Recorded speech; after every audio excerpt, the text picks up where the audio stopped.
This is The Big Breakdown, a long look back at some of the biggest stories we're covering for you at the Hidden Killers Podcast and True Crime Today. This is the Hidden Killers Podcast with Tony Bruschi and continuing coverage of the case against Bryan Kohberger.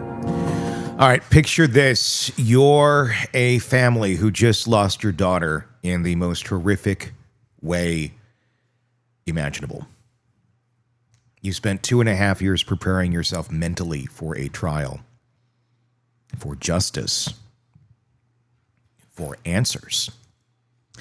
Then on a random Sunday night, you get an email, not a phone call, not a meeting, an email telling you that the guy who allegedly murdered your kid just cut a deal to save his own life. That is exactly what happened to the families of Kaylee Goncalves, Madison Mogen, Xana Kernodle, and Ethan Chapin, who prosecutors in Idaho decided to play the "let's make a deal" with Bryan Kohberger. And before we dive into this absolute dumpster fire of a prosecutorial decision-making nightmare, let me just say that if you're new here, buckle up, because this story has everything. We got a criminology PhD student who allegedly decided to take his studies a little too literal. Families who are rightfully losing their minds. And prosecutors who apparently think victim notification means sending a PDF on a Sunday night like they're dropping a Beyonce album. So let's rewind to November. All the way back to November 13th of 2022, almost 3 years ago now, when 4 University of Idaho students were brutally murdered in their off-campus home. We're talking about young people with their whole lives ahead of them. Kaylee and Madison were best friends since 6th grade, just weeks from graduation, planning to move to Austin together. Xana was dating Ethan, who was just visiting that night from his fraternity house. These weren't random victims. This wasn't some drug deal gone wrong, as the moronic pro-burgers like to say, or whatever nonsense the internet detectives are spinning. This was targeted. It was brutal, and it was senseless.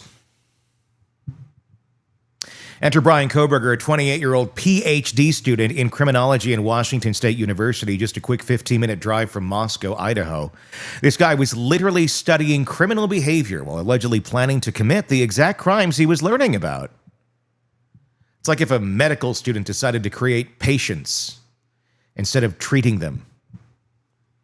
The police tracked him down through a combination of genetic genealogy, cell phone data, and good old-fashioned detective work. They found his DNA on a knife sheath left at the scene, which is basically the forensic equivalent of signing your name at a crime scene. Now, here's where things get interesting. And by interesting, I mean absolutely infuriating if you're one of those families. The prosecution had what legal experts call a slam dunk case, as well as you can get. DNA evidence on that knife sheath, cell phone ping showing him near the victim's house, and at least 12 times in the weeks before the murders, an eyewitness who saw the masked figure leaving, his white Hyundai Elantra caught on surveillance cameras, and absolutely zero alibi because, surprise, surprise, our criminology student couldn't produce a single witness to verify where he was during the murders. Fast forward now to just the other day.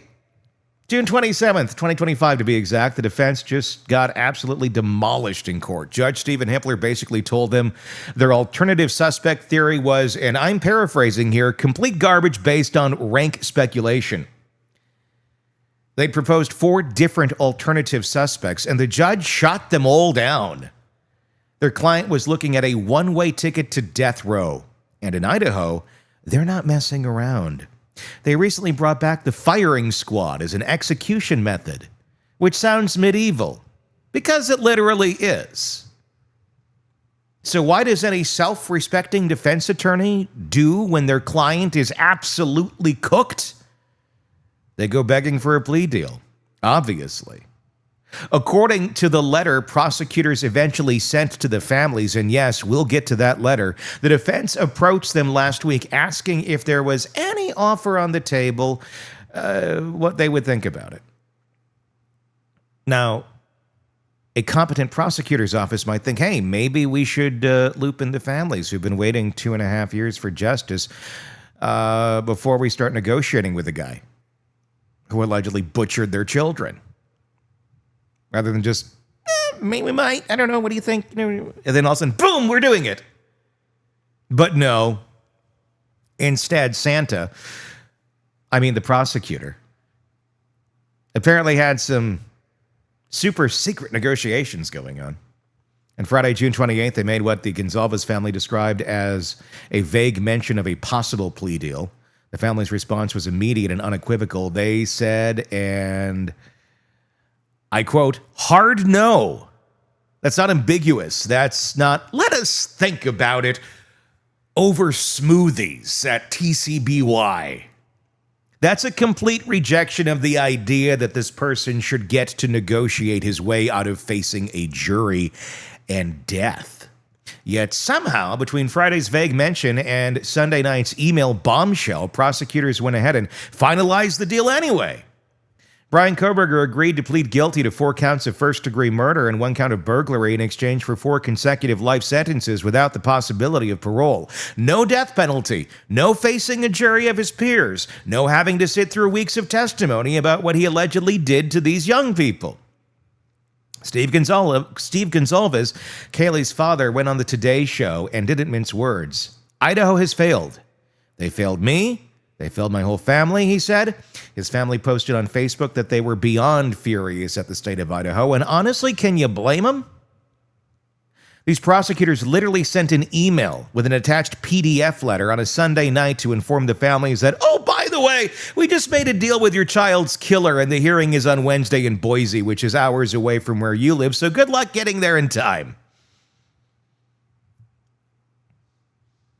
The sheer audacity of this move is breathtaking. We're not talking about a shoplifting case here. We're talking about 4 young people who were stabbed to death in their beds, and the families find out about the plea deal via email. As Steve Goncalves put it, we weren't even called about the plea. We received an email with a letter attached. That's how Ladau County Prosecutor's Office treats murder victims' families. We were harsh on the DA. We were harsh on the police at the beginning, where it seemed they didn't know what the hell they were looking for. But eventually they did. They proved us wrong. They did find Kohberger, and bravo. Good job there.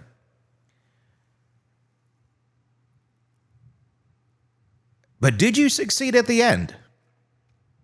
Granted, yes, at the end of the day, he's going away forever. That would be the verdict that I think everybody wanted, but not quite. I think most people wanted him to die. That's not going to happen now. Now, Kohberger gets to be infamous. Now he gets to sit in prison. He gets to get letters. He gets to do interviews. He gets to do all of the stuff that the sick mother effer wanted to always do. He wanted to be BTK. He wanted to be Ed Kemper. He wanted to be all of these killers that he's looked at, studied, fantasized about, and now his name gets to sit there in infamy with them because he gets to live out his days in prison. Now, not all the families are on the same page here, which adds another layer of complexity to this mess. Ben Mogan, Madison's father, told CBS he was actually relieved by the deal. He said they could put this behind them and not have to deal with future court dates and appeals. And look, I get it. The death penalty appeals process in Idaho would likely stretch 30 to 40 years. Do you really want that? Is the big question. As much as Steve Goncalves is out for blood, and I would be the same way if I were him, do you really want 30 to 40 years of appeals and spend the rest of your life going back and forth with the monster blob of flesh that resembles a human being named Bryan Kohberger? That's decades of court appearances, decades of reliving the worst day of your life, decades of uncertainty. But here's the thing. Aubrey Goncalves, Kaylee's 18-year-old sister, put it perfectly when she said that Kohberger facing life in prison means he still gets to speak, form relationships, and engage with the world while their loved ones have been silenced forever. This guy took everything from these families, and now he gets to negotiate the terms of his punishment. He gets to avoid facing a jury. He gets to skip the whole part where the full horror of what he did is laid out in excruciating detail for the world to see. The prosecutor's letter, according to the Idaho Statesman, defended the deal as ensuring Kohberger will be convicted and spend the rest of his life in prison without decades of post-conviction appeals. True. Bill Thompson, Santa, the Moscow prosecuting attorney, and let's be honest for a moment. How do you think Bill would have done in this trial? From what we've seen of Bill, from what we've heard of Bill, from his interviews, do you have the confidence that he would have really nailed this thing in the courtroom? I don't know. That's where this whole thing, my opinion doesn't matter. All that matters is that of the families. But do you really think Bill Thompson would have nailed this?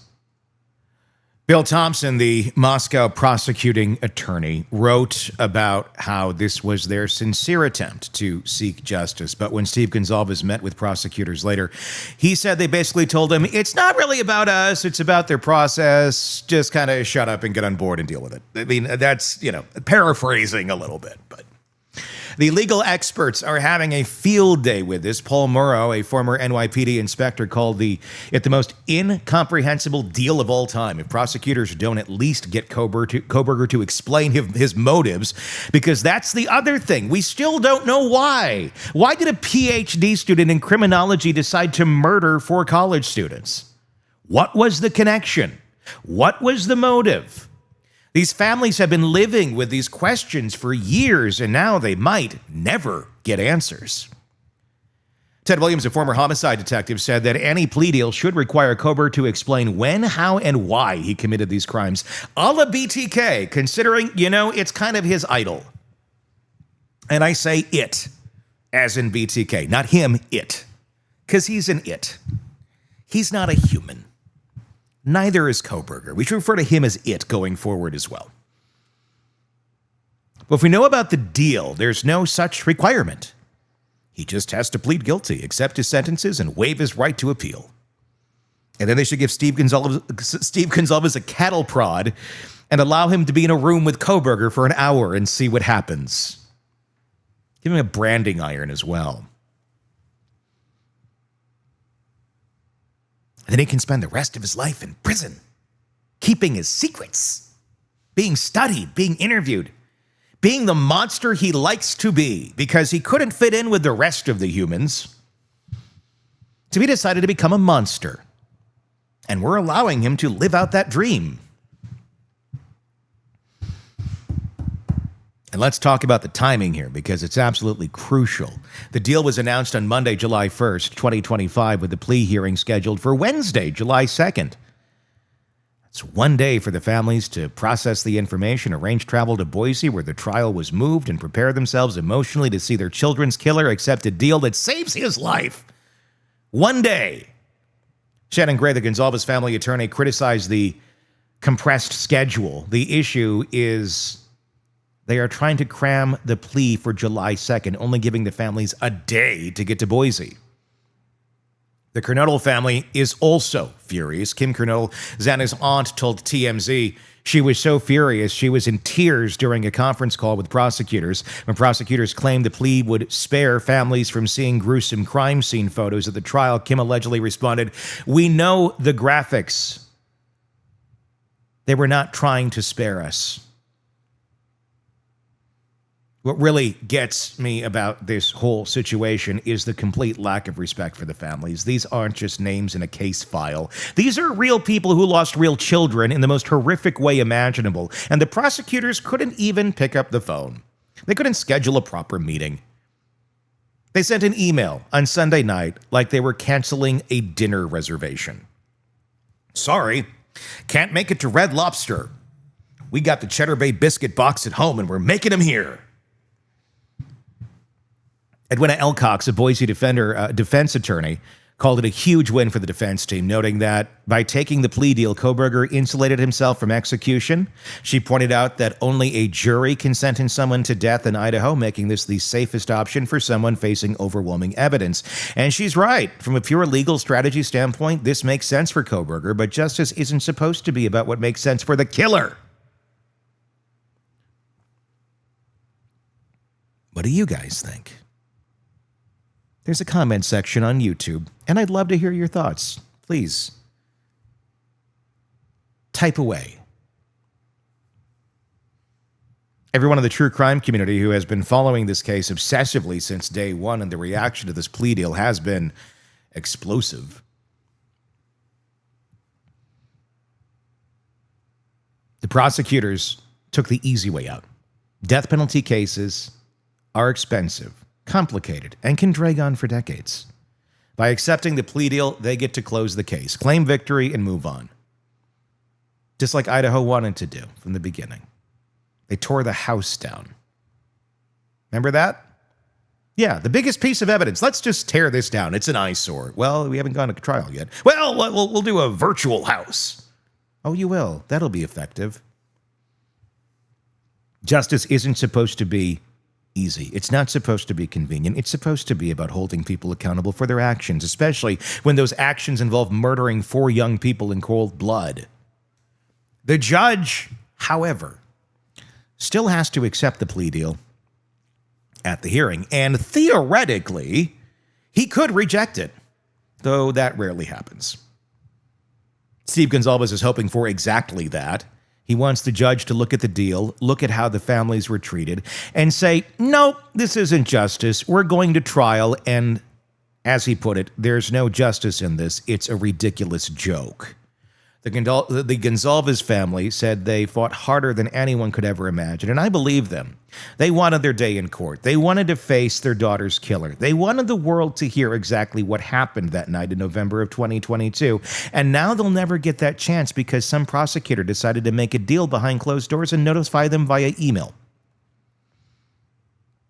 As we wait to see what happens at that hearing, remember that this case isn't just about Bryan Kohberger. It's about Kaylee Goncalves, who was planning her future with her best friend. It's about Madison Mogen, who was just weeks away from graduation. It's about Xana Kernodle and Ethan Chapin, who were just starting their lives together. They deserve better than this. Their families deserve better than this. And frankly, we all deserve a justice system that treats victims' families with more respect than a Sunday night email. Tell me your thoughts in the comment section on YouTube. I'd love to hear them. If you're listening on the podcast platforms, do check out our YouTube channel. Just search Hidden Killers with Tony Bruschi. You'll find us there on YouTube, and you can chat away. I got nothing else. I'm kind of shocked by this. As much as this gets us to the ending point of all of this, Kohberger doesn't have to be held responsible, doesn't have to go through that court process, doesn't have to go through the trial, doesn't have to be ridiculed. Obviously, this is someone who had a lot of that in his life and then denied that he did this for almost 3 years, pointed, literally named other people who had nothing to do with this, saying, these people, maybe they did it, knowing full damn well that it was him.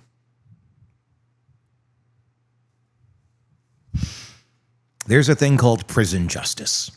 Jeffrey Dahmer found that fate out himself. One can hope,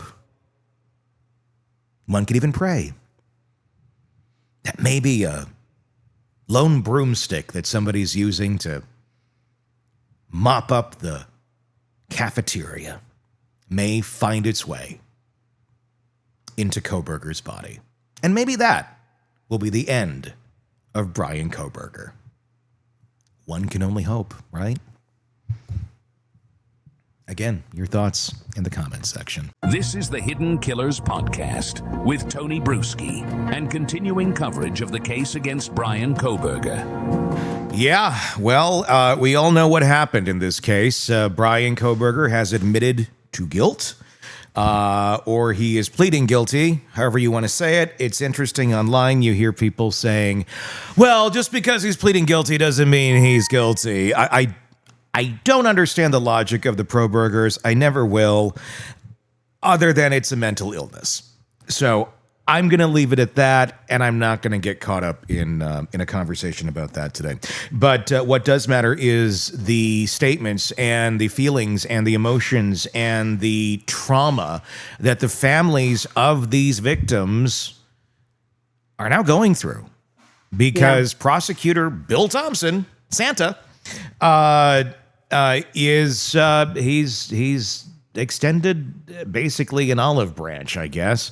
I get it. I get the idea of let's not risk it on a jury where, I mean, we've seen other cases where things are pretty damning and the jury's still like, yeah. And that, I think, is the sad reality of our country right now, is we can't really rely on our system, our jurors, because quite honestly, there's a lot of dumb people out there. That Tony just went there. Yeah, that can't handle facts and can't think about things in any sort of decisive or critical thinking way more than one thought at a time. It's like, oh, that's two thoughts. You got to think. But it's scary. It's sad, but we are where we are. And I'm not talking about any specific case. I just feel like we are in a place where you hear people's explanations of why they think the way they do, and you go, wow, you are misguided. Yeah. Wow, you are off on your facts. And it is what it is. So, and again, I'm not talking about any specific case here. But I was a little bit concerned, quite honestly, about Bill Thompson, Santa, being out there and being the face of this and being the prosecutor.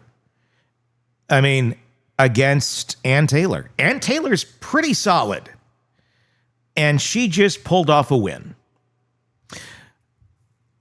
I was concerned. I mean, the little bit I've heard of him, of Bill, in interviews and such, he seems like a lovely man, probably makes a really good pancake, and knows where to get the best maple syrup in the area, and doesn't have a lot of experience prosecuting murderers because they just don't have a lot of them right there. And it's not his fault. He's a small town DA.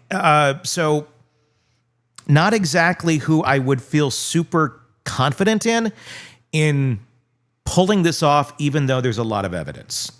So in one way, I'm happy that this is where it landed, because it guarantees he's going away. There's no chance that an idiot juror, or there's going to be somebody in here who's a Kohberger that's going to hang the jury, and they have to go through this again. And even if he was found guilty and death is there, and you're talking 30, 40 years of just court and every sort of appeal imaginable.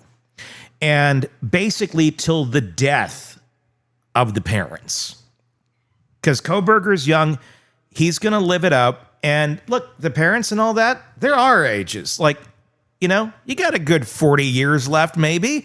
And he's got more. And I think you'd be seeing that path until they're dead. I hate that they were not able to take this into court, though, because exposing Kohberger, putting him and exposing everything that he did for these families, or to these families, and to these kids, and to these people's daughters and son. I can't imagine. I mean, if I were, as an outsider, thinking big picture, it's a good thing. If I were Steve Goncalves, I'd be freaking the F out and be trying to find a way into that prison to kill him myself.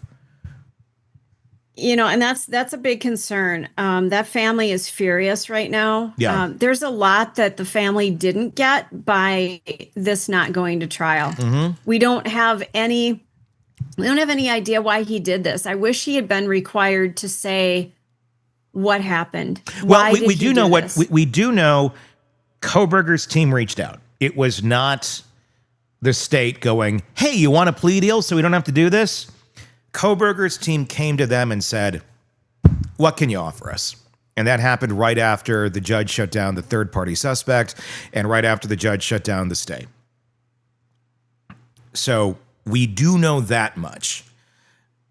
And they agreed to it. They didn't have to agree to it. They could have said, "Nope, we're going to trial."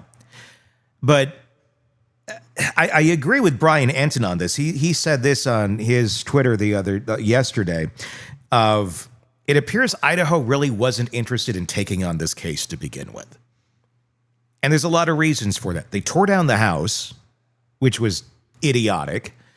And they're freaking the F out left and right about anybody talking about this thing, about any evidence coming out. The gag order was insane on this case. Yeah, it was. It was like, we don't want to deal with this. This is messy. Let's try and get on, without the care or consideration for these families. And I think that's absolute shit. And at the end of the day here, look, I know we were very harsh on the police early on in this. Those are the ones who did a great job. They knew what they were doing. They figured it out. It's the judicial system that failed these families. You think, really? Yeah. The judicial system should have at least had a conversation. Sending this out in a Sunday night email PDF going, "By the way, no trial. Well. Sorry. Hey, I heard Dr. Quinn Medicine Woman is on tonight. Why don't you check that out right after by Touched by an Angel on CBS." Yeah, and I agree wholeheartedly with that. That's not how that should have been done. They should have brought them in. Like, we need to speak to the families. Please come in. This is important. We need to talk to you. Instead of a fucking email that, how many of them didn't get it right away? Because you don't check your email on a Sunday night. Yeah. I mean, everybody, and exactly. I mean, the news starts getting out, and you may not have checked your email, and you're hearing it through News Nation. Right. And it's like, what is going on here? I think it was so sloppy and so disrespectful to those families.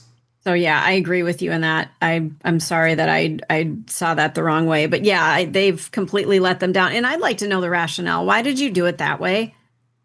These family members have been through hell. I don't know. Why? Yeah. Why couldn't you have a little more compassion and empathy for what they've been through and do this differently? Yeah. An email? Who made that decision? I don't know if they're sitting there thinking they're going to be really excited about this. It's like getting a gift for somebody, or like getting a gift like for like a teenager or something. Or getting your wife a vacuum for Christmas. Or you're getting your wife, but look, if she asked for a vacuum, she's getting a effing vacuum. Oh, if she asked for it, absolutely. I've done that before. And, well, it was okay asked if for. she wants it. It was on the list. I'm like, sure, here you go. That's okay. That's acceptable. Yeah. But if that's the gift you're getting, then no. We need to talk. I don't know. I don't. My gut is there wasn't a lot of thinking. I think it was they were excited. They have a finality to this. We got to get this out to them right away. Well, pick up the phone and call them. I mean, I know they've been talking on and off a little bit, but as Steve Goncalves says, it was just a very short phone call about this situation.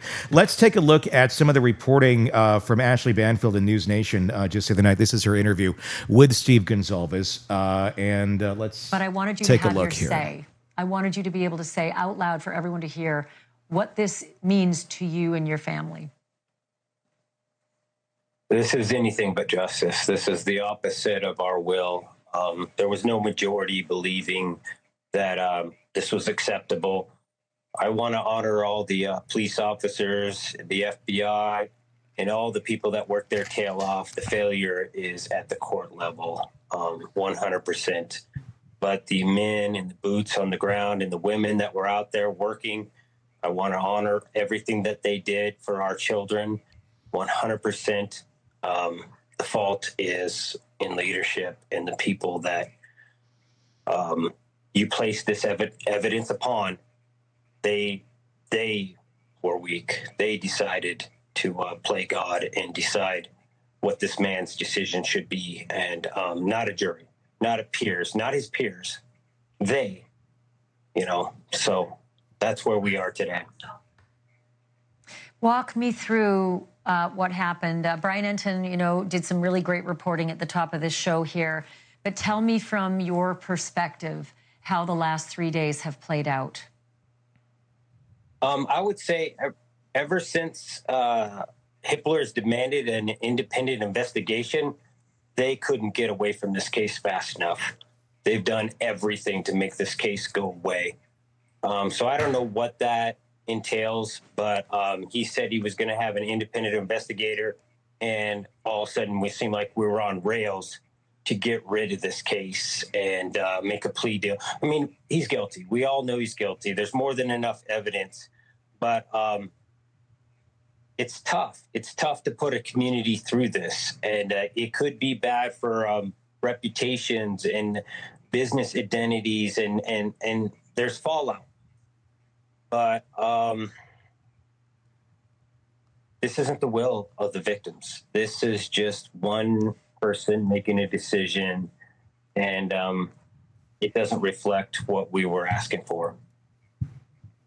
Steve, did anybody ever call you from the prosecutor's office to just personally discuss this with you? Did anybody offer to meet with you in person to go over this potential plan? We have meetings all the time particularly a lot of times on Friday. No. We had this regular meeting that we have to try basically do an update of what's going on, where things are at, because Idaho is actually an amazing state where it really does care about people. We just get one or two, people who just don't care about the victims and don't care about justice. And it's easy to take the weight out. It's easy to make an excuse and say, I'm doing this for the victims, even though I've never interviewed the victims. I've never really talked to them to find out what their true feelings are. So here we are. We're stuck, and we can't get out of it. I ask your audience if anybody knows Judge Hitler, reach out to him and ask him to put his foot down and not accept this offer. It doesn't reflect anything in Idaho. This is not justice. We had an outsider come to our community, kill our kids in their sleep while they're getting a college education, doing everything that they should do, and we don't have the courage to hold him accountable. No plea deal. Let's go for this guy. 100%. Let's do it. And that's how this family stands. Steve, I know that, it's no secret your daughter, Kaylee, was so close with Maddie Mogan, best of friends. And I know that you got to know the Mogan family as well. Have you spoken with the Mogan family, and do you know what their reaction is to this plea decision? We actually just had a meeting with the prosecution and just tore into it and made it clear that we were not in support of this, but we also invited other families into that, and I'll let them speak on their own that were part of that meeting, but we are in no way alone on this. Multiple families believe the same as we do, but I want to honor their abilities to speak independently and as their child. So I don't want to cross that line, but all I will say is there was no majority for this decision at all. And if they're not working for us, they're working against us, guys. That's Steve Goncalves talking with Ashley Banfield on News Nation with his reaction to all of this. God. It is still, look, as of our recording right now, is it Tuesday? Is today Tuesday? What is today? Tuesday? Yeah, Okay, it's hard. yes. It's the July long week. 1st. Hitler could still say no. It would be a long shot. That does not happen very often, but it's not this never happens. Mm-hmm. So a lot of times the courts typically do side with the family's wishes. Not everybody is in agreement on this, though. The initial statement from the Goncalves family says, "It's true. We are beyond furious at the state of Idaho. They have failed us. Please give us some time. This was very unexpected. We appreciate all of your love and support. Heartbroken," and then some hashtags as well. Family of Idaho. Let's see here. They released another statement clarifying the timeline of the negotiations, saying that they gave prosecutors a hard no when asked about a possible plea deal on Friday. The family said they received that email Sunday night, and that sent them into, quote, panic mode, and met with the prosecutors again Monday to oppose the agreement. "We fought harder than anyone could ever imagine," the Goncalves wrote. "We fought a long battle, but we lost the war." That was their statement there. Shocking and cruel, also, some of the words that were used. The Ladau County Prosecutor's Office treatment of our family during this process is something I wouldn't wish on anyone. The family added that it was no shock how the Ladau County Prosecutor's Office mishandled the plea deal. They vaguely mentioned a possible plea on Friday without seeking our input and presented the plea on Sunday. Ladau County should be ashamed of its prosecutor's office. 4 wonderful young people lost their lives, yet the victims' families were treated as opponents from the outset. We weren't even called about the plea. We received an email with a letter attached. That's how Ladau County's prosecutor's office treats murder victims' families. Adding insult to injury, they're rushing the plea, giving families just 1 day to coordinate and appear at the courthouse for a plea on July 2nd. After more than 2 years, this is how it concludes, with a secretive deal and a hurried effort to close the case without any input from the victims' families on the plea's details. The letter concludes. A plea deal is, like I said, it is set to go down tomorrow, and then likely sentencing later in August is what, or later rather in July, I'm sorry, late July is what it would probably look like for a sentencing. Wow. Were you just shocked when this came through? I was upstairs. I was cooking dinner. Robin Dreek, our contributor, retired FBI special agent, texted me, and I was like, "Holy shit!" I texted. That was literally my text right back to him. And then I ran down here, and then we put a special report together. But yeah, that was not on my bingo card for this week. No, gosh, no. We're still waiting for Diddy at the time of this recording. Karen Reed just wrapped up. Diddy's on jury watch, and this came down.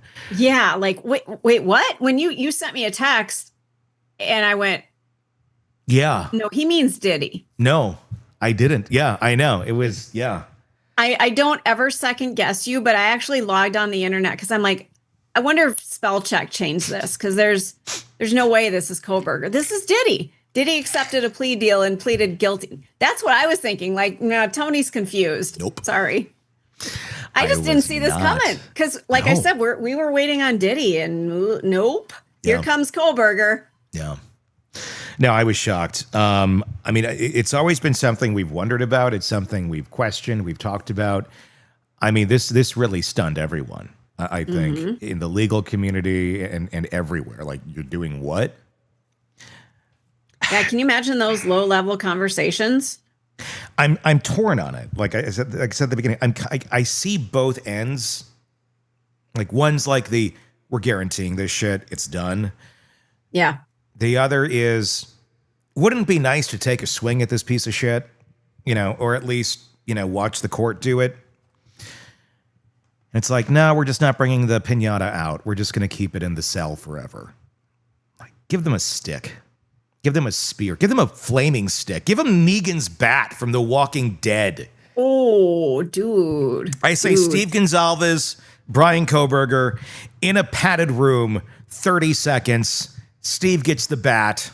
See what happens. Pay-per-view, Sunday night. Be there. Well, here's the thing. They're going to have to keep him in solitary or away from Gen Pop because he ain't going to make it. Right? I mean, isn't that how things go in prison? He's got a mark on his freaking back. Let's take a look at the poll that I put out just before we went on the air. How long until Kohberger is removed from the planet through prison justice? 24% right now says before New Year's. 2026, 16%. 2027, 32%.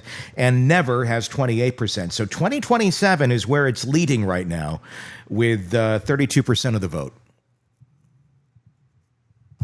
Yeah. Yeah. I'm hoping for before New Year's. I think that'd be a lovely Christmas present to the families. Yeah, he did get sentenced to basically death because I can't see that he's going to survive prison. I can't see it. I could be wrong. Maybe I'm being really horrible. I don't know. I hope they take him out in prison. I pray. I do. I pray that they take him out in prison. I get it. There's no purpose. Just let him, get rid of him. He's a mutant. Aubrey but before he goes, I need to know why he did this. Does it matter? What was your rationale? There is no rationale. He's insane. I know he's insane, but I want to know what in his mind, I want to hear the process. How did you decide where you're going to do this? Why did you do this? What was even if it's just the most horrible thing in the world, I just wanted to see what it felt like. Let's get in there and figure out what happened. Because he wanted to be this guy. He's getting his dream. He's getting his wish. I think, honestly, the original dream, this is my conjecture on it, was to pull this off, never get caught, and teach about it. And be the guy that's like, oh my God, this was like the perfect crime. Look about it. Because that would give him some sort of like, oh wow, finally people are recognizing his genius because he thinks he is one, even though he's a idiot. I mean, he's just a self-centered, narcissistic, and I'm not saying autism as a negative thing here, but I do believe it plays in his thinking. And I don't think that was a card that was going to help him either. And it's like, yeah, that just kind of pushes you more into the category of possibly you don't process other people's feelings. And everybody's like, well, that's not it. Like, look, I get it. Okay. I'm part of the club, so I'll speak on it that way. But it's different for everybody. It's a spectrum, but he's on that area of the spectrum with zero empathy. He's even admitted to it. He's talked about it in great detail. He recognized it. I think it was that. I think he wanted to get away with this. I think he wanted Catherine Ramsland to eventually be teaching about him. I think he wanted to become a professor and teach about his own crime and silently get all the adoration while nobody knows any better. Obviously, that didn't work out so well. But now he gets to be basically an infamous killer in prison like Ted Bundy or Ed Kemper or anybody from Mindhunter. He's now in that level of infamous evil sociopath. And he's going to live it up. He's going to love it. He's going to do interviews. He's going to probably try and write a book. And he doesn't even... And sure, none of it is going to make any profit on. You can't do it. That's against the law. But could he do it and like put it out? Yes. And all those proceeds could go to the families. I don't think he gives a shit about the money. It's more so he wants to be looked at. He wants to be admired for something. And because there was absolutely nothing in his life that he was actually talented at or good at, he found it. And he failed at that too. So now he's going to go down for being infamous. And he thought he could pull off this whole ruse just the couple weeks ago, trying to blame 4 other innocent human beings for this crime that he knew damn well that he committed. Yeah.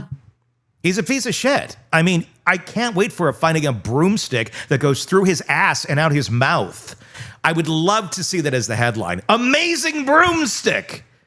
Amazing broomstick murder in prison. Like Jeffrey Dahmer. No one's seen anything like this before. Yeah. And I'm not encouraging anyone to do that, but I will tell you what, you'll get a lot of money in your canteen. A lot of people would be out there going, who the fuck is that? Well, let me fill that shit up.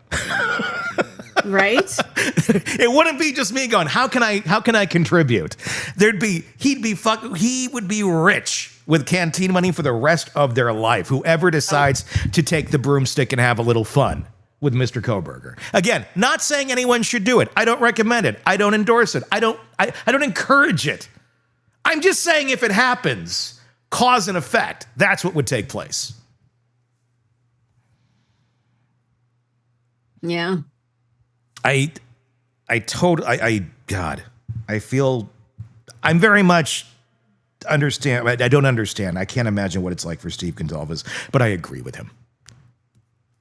If I were in his shoes, fuck. They better, when he does plead, and especially when they do the sentencing, they better have somebody watching Steve Goncalves. Yeah. And I don't blame him at all. At all. I hope he gets a 3D printer and prints a plastic gun and gets it into court. Tony. Tony. I do. I wouldn't blame him. I'm a dad. I'm a girl dad. I know you are. And so, I understand, but we have to let justice, that is as justice. flawed as it is. That is justice. I know. Aubrey Goncalves' sister, her statement,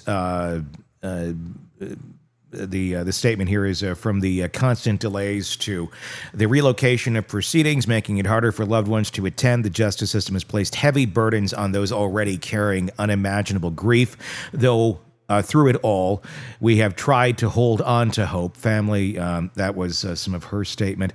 Not everybody is in agreement here, though. There are some family members here who have expressed a different opinion. The Mogan family, Ben Mogan, he made this statement: if you get that quick death sentence, you don't have to spend decades thinking about how terrible you made the world. We can actually put this behind us and not have these future dates and future things that we don't want to have to be at, that we shouldn't have to be at, that have nothing that have to do with this terrible person. We get to just think about the rest of our lives and have to try to figure out how to do it without Maddie and the rest of the kids. So, I mean, it's a very personal thing for everybody and how they look at this. Kim Kernodle, Xana Kernodle's aunt, told TMZ the defense approached prosecutors with a plea deal, and the prosecution wanted to spare the families, quote unquote, the pain of going to trial and seeing crime scene photos. We know the graphics. They were not trying to spare us, Kernodle said, noting at least two victims. Hers and the Goncalves family wanted Kohberger to face a jury. Idaho has failed. That was that statement there. So it's Chapin family. I was unable to find any specific. This is. I don't know that they've made a statement yet, honestly. What do we got here? Yeah, I don't see one for them. I'm looking it up. Here's some of the excerpts from the letter to the family. The resolution is our sincere attempt to seek justice for your family. This agreement ensures that the defendant will be convicted, will spend the rest of his life in prison, and will not be able to put you and the other families through the uncertainty of decades of post-conviction appeals. Your viewpoints weighed heavily in our decision-making process, and we hope that you may come to appreciate why we believe this resolution is in the best interest of justice. If you'd like to sign up for our email list. No. Yeah, right, yeah. Right. Yeah, I can't find anything. I think a phone call might have been appropriate. So, what's happening? Type of hearing that we're going to be seeing on Wednesday, July 2nd, is a change of plea hearing. What that basically means is exactly that. He's going to be changing his plea from guilty to not guilty, or from not guilty to guilty. Remember, he stood silent. Right. At the first one. He didn't even really make his plea. So is he going to do a mime show this time? Like maybe. Can't get out of the box. You're going in the box now. Interpretive dance, possibly. That'd be great. Interpretive dance. And then for the finale, Steve Goncalves comes out with the Negan bat. You are fixated, my friend. I hate this piece of shit. I mean, I know you do. I hate this piece of shit. He encompasses just, he reminds me of so many people, of so many men or boys that I've encountered in my life that have such a fucked up hate for women. And they hold it in. It's that incel thing, you know, and incel is a newer term, but essentially there's men that have had this feeling forever that are, you know, basically socially incompetent and can't take accountability for their own shortcomings and try to improve. They just rather sulk in the sorrow and have everybody feel bad for them and blame it on women. And there's a lot of guys out there like that. That's why there's a whole community. That's why the incel thing even exists. They just used to, you know, be sad and live in their mother's basement, and eventually you find them hanging from the rafters. And the world was a better place. Now they have community. They do. And it's really sad that they can't. I'm going to climb on my soapbox here. I'm 4'9". Give me a second. Stand on that speaker. I'm going to. Which you used to do in the studio. Yeah, I used to have to stand on a speaker to get up to reach the mic and the board. Well, because we had radio studios, they can have either like a lower desk or like a standing desk. Yeah. So anything that's standing, like one of those standing tables, like at a bar, I'm not standing. I'm on the bar stool, but whatever. My soapbox is this: there is nothing sexier than a man that loves a strong woman. I mean, if you want a key inside of the way to score with women is to absolutely have the utmost respect for a strong woman and not walk in front of them, but walk beside them and let them be strong, let them be them, but be there for when they aren't strong. Yeah. Because we're all like that, but don't be threatened by it. And when you see somebody like a Bryan Kohberger, a strong woman obviously intimidates the living shit out of him. Yeah. And it's tragic to watch because we all have these people in our lives that are threatened by a strong, powerful, forceful, but yet kind, gentle soul that happens to be a woman. They automatically think, well, I can overpower her and I'm going to. Well, you can physically. That's how both of those bodies are made. A man is most often technically stronger than a woman, but that doesn't make you better than us.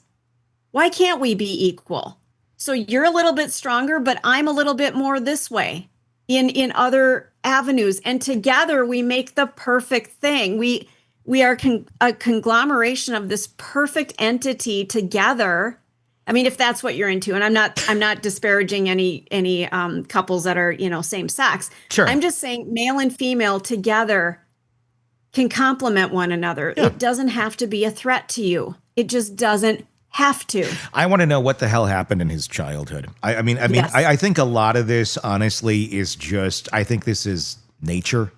I think he was born this way. I think his family struggled through all of his upbringing going, I don't know what the hell's wrong with him. Like, hey, I'll tell you, I've talked about my veterinary career. I wasn't a veterinarian. I was a veterinary nurse. We had some dogs come in that we tried to work with them. They were vicious. They would just go off the rails for no apparent reason. Like, we don't know what triggered them, but they attacked a child. They attacked this person. They attacked the cat. They killed the cat. And it's like, we tried to do everything. We tried medication. We tried training.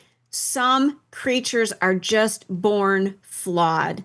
Yeah. And in that case, we would euthanize them. And as tragic as that is, like a 2-year-old dog, you're euthanizing a healthy 2-year-old dog, but it's dangerous. It wasn't wired correctly. And humans are that way too. Yeah. I'm not saying we should be euthanizing humans, but I know you are. But this is how we have a way to make a living, is because there are humans who are not wired right. Yeah. And we have channels that feature them all the time. Yeah. I mean, and really, I mean, if you look at the more humanistic side to it, which is certainly there. I'm just amped up because I hate this piece of shit. I know and you I do. feel And I'm horrible amped up for for the other Goncalves reasons. family. So Yeah, thank you for letting me on my soapbox. Yeah,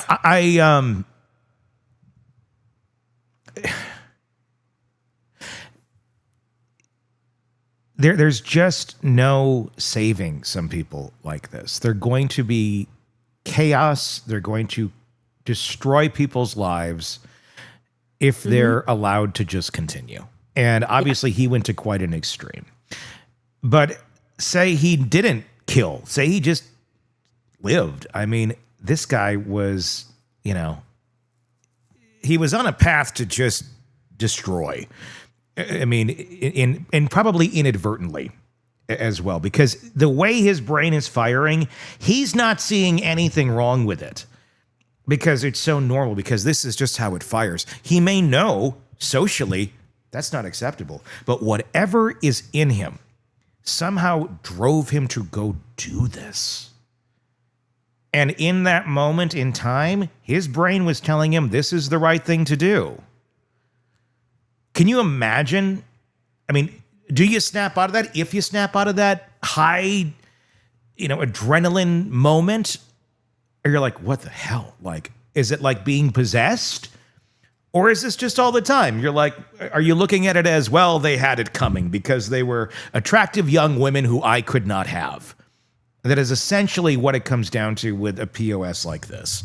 It's, I can't have them. I'm going to be mad at them. I'm not going to look inside and go, maybe I could do something better. I mean, people look at this guy and go, he's attractive. If he just learned how to socially function, he could get a ton of women. He could have been good. Mm-hmm. He could have been a decent human being. And he could have found happiness, but he obsessed himself into this hole. And it sounds like his family did try to get him help and such too, but he wasn't receptive to it. Just like you said at the vet, sometimes no matter what you do, they're not fixable. And Kohberger's one of them. He's not fixable. He just spent 3 years torturing these families after he killed their kids. Yeah. Pretending it was somebody else and he likes to go look at stars. And somehow we're all supposed to go, oh, that's viable. Yeah. Let him rot. I don't think he should be able to do anything in prison. I don't think he should be given a pen or a paper or anything. I don't think he should have put him in the box. Here's what they should do. Remember how they tortured Richard Allen? Let's put him in the box. Let's put Kohberger in the box and never let him out. Just wait till he dies. And I don't think that's going to happen. Give him some bread. They should send him to Delphi, Indiana. Yeah. Go hang out. Yeah. But I can guarantee Kohberger has gotten far better treatment than Richard Allen ever did. And he didn't fucking kill anybody. I mean, have you seen that suit that he's wearing? Yeah, he's gotten great treatment. I mean, he's like at Men's Warehouse or some shit. Men's Warehouse isn't that fancy. Well, I've never been to Idaho. I'm sorry. Yeah. You never been? I don't know what they have there. Men's Warehouse? Maybe that's all they have. It's just a Men's Warehouse. It's just a Men's Warehouse in Moscow. That's all it is. It's a Men's Warehouse and a college. Maybe. And a Chick-fil-A. And a Chick-fil-A. Chick-fil-A is there? I don't know. It's pretty far like north. It would be there. I don't know. I don't know how north Chick-fil-A goes. It's probably everywhere now. But no, honey, we've got one where I am. You got one now. Yeah, it's probably in Canada. I think it's going to open soon, and it's going to be utter chaos because the people in the town that I live in are enamored with horrible fast food. And it shows. The average weight of the Wisconsinite in Wausau is... Yeah, it's not good. We are not a healthy bunch. But there's great cheese curds. I will tell you that. Oh, shit. I had one today.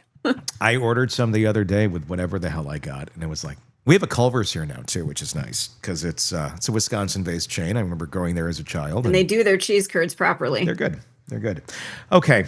Well, now that we're talking about cheese curds, there's pot roast at Culver's? At Culver's. You should look and see if it's on your menu. It is in Wisconsin. You can get, there's like fish fry. I know they have that. I remember my grandparents used to go there after church on Saturday nights to go get fish. And it's good. Yeah, but their pot roast is outstanding. Look at this. This is the weirdest endorsement, and it's not even paid for Culver's No, in the middle this is not of at talking all. about executing someone. I know. And creative ways of doing it since the government failed us. Culver's, enjoy the butter burgers. Who bought the advertising on this show? We didn't, sir. They just started talking about it. Yeah, it just took off, man. Natural. Yeah. Well, there you go. That's the latest. We should get a sponsor, come to think of it. We have 1,000 sponsors. I just know who they are because it's inserted. They're random. We don't hear them. So everybody's like, ads. I don't hear the ads. They're automatically inserted into our show. Yeah. That's what they are. But we should have a sponsor. We really should. Do. Well, we do some. I mean, there's real ghost stories. We have more sponsors over there where I directly endorse. We actually don't do that on this show. We do straight up the ones we don't hear. I think we should be sponsored by BetterHelp because I think after listening to some of these cases, they've sponsored the show before. Help. They've been on this show before. Good, good. In fact, I've done endorsements for them on this show back when I did endorsements on this show. But I don't do endorsements on this show anymore. We just do the straight up the other ones. But cool. But yeah, I mental health is a beautiful thing. Go get yourself some therapy. Yeah. It's after listening to these cases, sometimes it opens your eyes to what is out in our universe, what is out in the world. When you step outside your home, or maybe it's in your home. Shit, I don't know. Yeah. It's a scary world. So equip yourself. I'm not doing an ad for them, but I'm just saying, you know. No, I mean, it is more available than ever before. Mm-hmm. There's really not an excuse. If you need help, get it. There's no shame in it. Cost anything can be a factor. Yeah, I mean, F anything your family has said, or F anything your friends have said. Like, we don't need. I don't need that. That's for this. Screw it. No, everyone needs it. Even when you're healthy and great, it's good. There's nothing wrong with getting help. Mm-hmm. The world would be a much better place if everyone was in therapy. Again, it's not an endorsement, but hey, there you go. Well, we endorse it personally. Yeah. So there you go. Of course, we're going to keep following this. Let us know your thoughts in the comments section. There's a lot more to come on this in the coming days. So buckle up because the Kohberger case is what is of the trial, which doesn't exist anymore, is about to start right now. And it's going to wrap up very fast. Unless the judge throws us a curveball. But we shall see. Craving non-stop true crime updates? Press subscribe now and get the latest cases, analysis, and expert commentary delivered straight to your feed. Only from the Hidden Killers podcast and True Crime Today.